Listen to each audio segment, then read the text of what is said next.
તો જૈન સમુદાયના સંત આચાર્ય વિદ્યાસાગરે દેહત્યાગ કર્યો છે। મોડી રાત્રે આચાર્ય વિદ્યાસાગરે સમાધિ લીધી। 80 વર્ષની વયે વિદ્યાસાગરે અંતિમ શ્વાસ લીધા છે। છત્તીસગઢના ચંદ્રગીરી તીર્થમાં આચાર્યશ્રીએ અંતિમ શ્વાસ લીધા।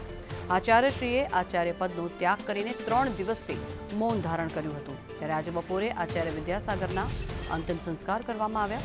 વડાપ્રધાન નરેન્દ્ર મોદીએ આ મામલે દુઃખ વ્યક્ત કર્યું છે।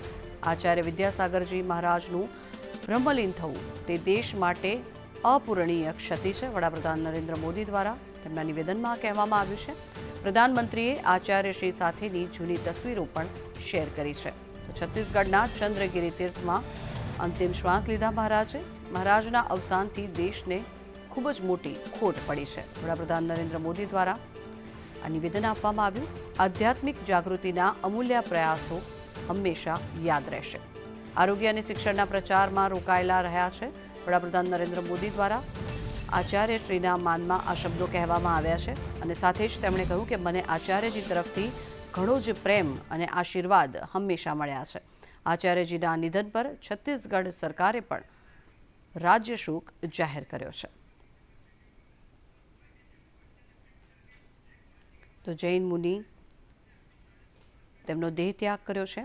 તેના પહેલાં તેમણે સમાધિ લીધી હતી। વડાપ્રધાન નરેન્દ્ર મોદી દ્વારા દુઃખ પણ વ્યક્ત કરવામાં આવ્યું છે।